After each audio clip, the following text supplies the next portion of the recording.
Success is not a sudden explosion. It is not a lightning strike of genius, a fortunate accident, or a single moment of heroic effort that changes everything. That is the myth, the story we are sold, the narrative that disarms us, because when our own journey feels slow and uneventful, we assume we have failed. We believe we are off the path.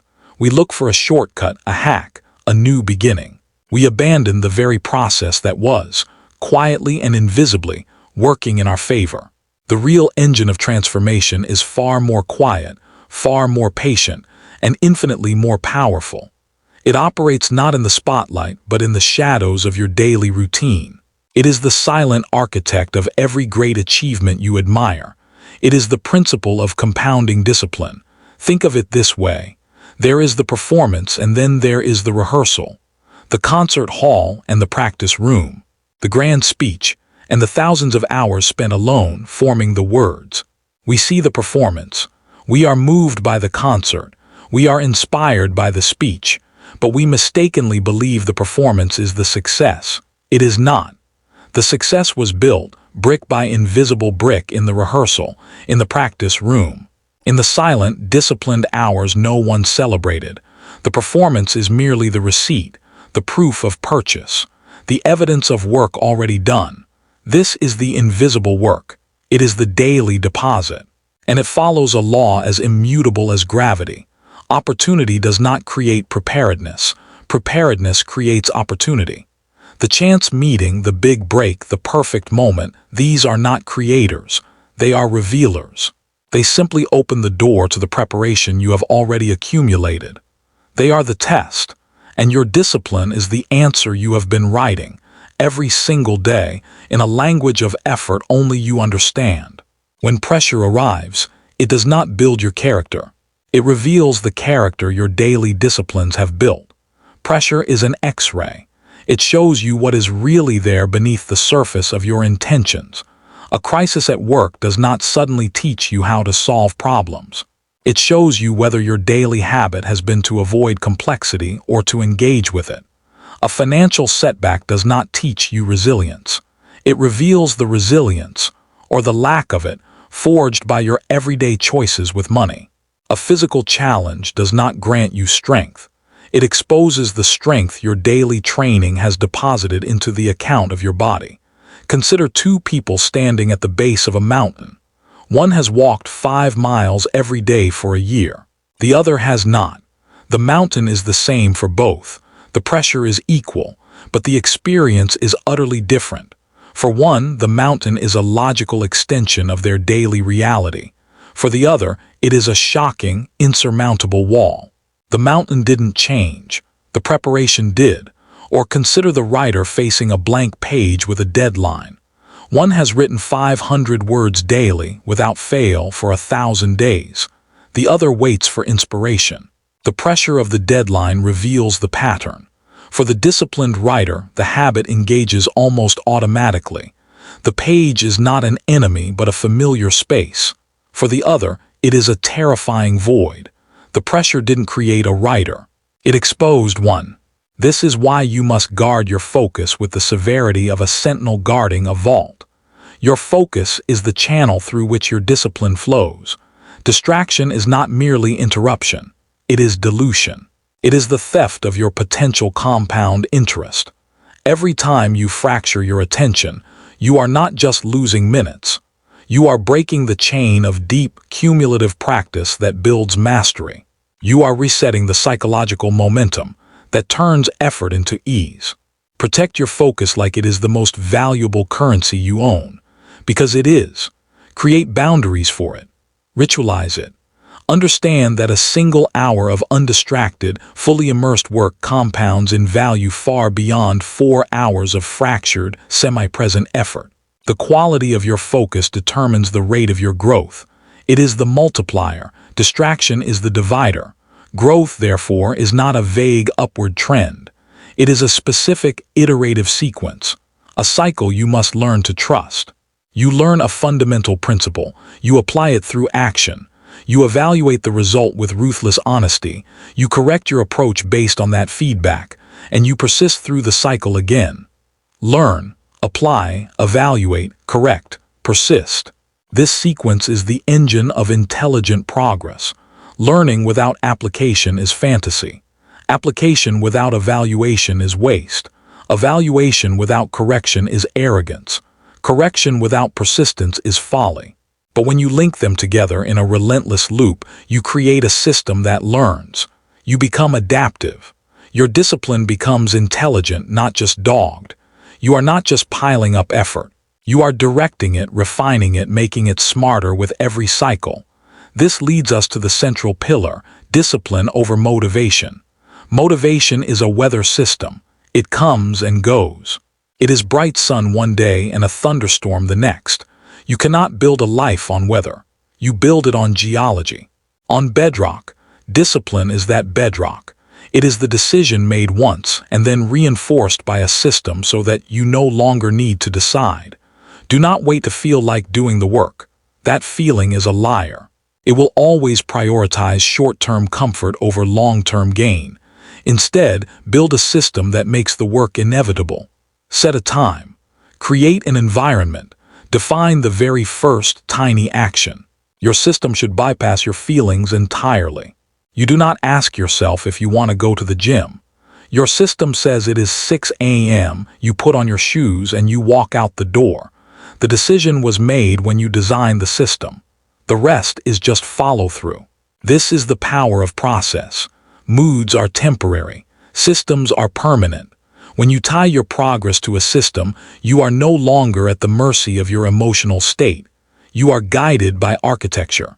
The compound interest of your life is built by the system, one automatic deposit at a time.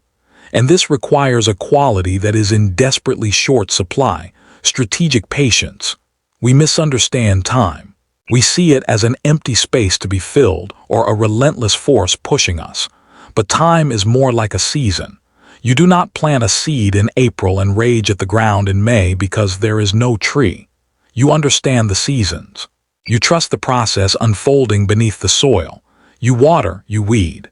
You wait. Your efforts are seeds. Discipline is the consistent tending of the field. The breakthrough, the harvest, is simply a season away. But you must work through the spring of planting and the summer of growth before you earn the autumn of harvest. Strategic patience is not passive waiting. It is active faith. It is doing the work while knowing with certainty that the laws of cause and effect are operating, even when you cannot yet see the effect. To navigate this, you must become a scientist of your own life. This is the role of feedback and refinement. What gets measured gets managed, but measurement is not for judgment. It is for information. It is the data stream from your life's experiment. You track your actions. You observe the outcomes. You look for the correlation. If you are not seeing the progress you expect, you do not blame the principle. You interrogate your method. You correct your form. You adjust the variables. This is refinement. It is the slow, precise turning of a dial until the signal comes in clear. Without measurement, you are guessing. Without correction, you are repeating errors. But with disciplined feedback, you are steering. You are aligning your daily actions, millimeter by millimeter, with the trajectory of your long-term vision. And then something profound begins to happen. Momentum. The flywheel effect. At first, pushing a massive flywheel is exhausting. You push with all your might and it barely moves. You push again and again. For a long, frustrating time, your effort seems disproportionate to the result, but you persist. You keep pushing in a consistent direction. And then, imperceptibly at first, the wheel begins to carry its own weight. Each push adds to the previous one. The momentum builds. It becomes easier to add speed. And eventually, that wheel is spinning with a velocity and force that is almost unstoppable. Your effort is no longer about moving something inert. It is about guiding a powerful force that now exists. Your discipline becomes that flywheel. The first days, weeks, months are the hardest. You are pushing against the inertia of your old self, your old habits, your old life. The progress seems negligible. This is where almost everyone quits. They do not see the compound curve on the horizon. They see only the linear struggle.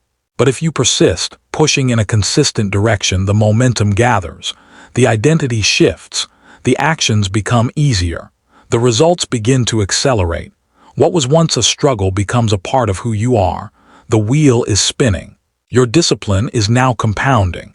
A single day's effort is multiplied by the momentum of all the days that came before it. This is how a breakthrough ceases to be a single, dramatic event.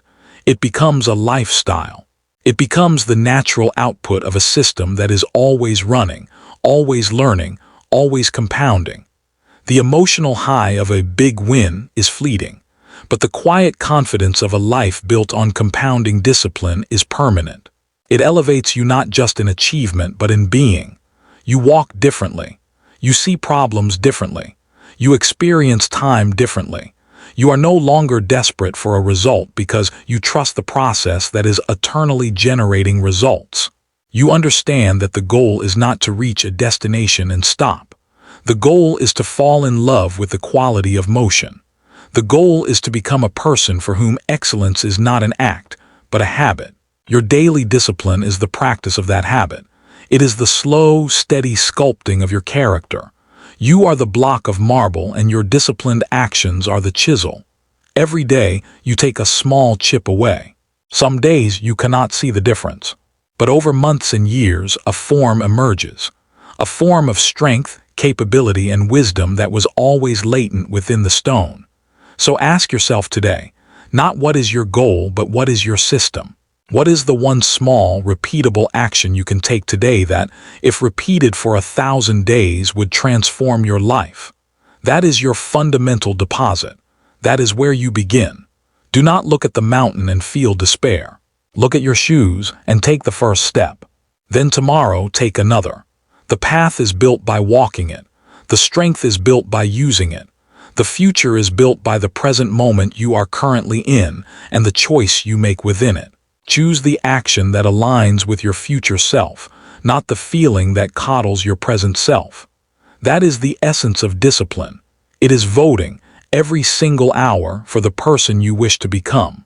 It is a vote not cast in an election booth, but in the quiet of your morning, in the focus of your work session, in the choice to prepare when you could be distracting yourself. And remember this, the compound curve is not a theory. It is a law. It works silently, relentlessly in the background. It works for you or against you. It is compounding your focused efforts into mastery, or it is compounding your neglect into regret. There is no neutral. You are always moving on the curve. The question is only one of direction. Today, you reset your trajectory, not with a grand proclamation, but with a simple, deliberate act. You define your system. You protect your focus. You complete the cycle. Learn, apply, evaluate, correct, persist. You do it when you feel like it, and more importantly, when you do not. You measure not to judge, but to steer. You tend your field with strategic patience, knowing the season of harvest is inevitable for the faithful farmer.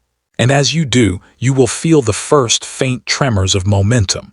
The flywheel will groan and then it will turn. And one day you will look up and realize you are no longer pushing with all your might. You are guiding a force. You are riding a wave that you created, one disciplined day at a time. The breakthrough was never an event waiting for you. It was a pattern being built by you. A pattern of discipline compounding in value until it simply became your life. And in that life, you will find a quiet power, an unshakable confidence, and a freedom that no sudden windfall can ever provide. You will have built yourself. And that is the only success that truly, permanently matters. Begin. Not tomorrow. Not next week. Begin in the very next hour. Begin with the very next choice. That is how legendary lives are built. Not in the glare of the spotlight, but in the quiet, consistent, compounding discipline of the daily rehearsal. The world will see the performance, but you will know the truth. And that truth will make you unstoppable. So go now, to your practice room, to your blank page, to your quiet field. Make your deposit. It is small today. It will be insignificant tomorrow, but in a year it will be noticeable. In 5 years it will be profound. In 10 years it will be legendary. You are not working for the day. You are working for the decade. You are building a legacy, in daily increments. You are becoming, through relentless consistency, the person you were always meant to be. Trust the process, honor the sequence, embrace the patience, and watch as your disciplined days compound into an extraordinary life.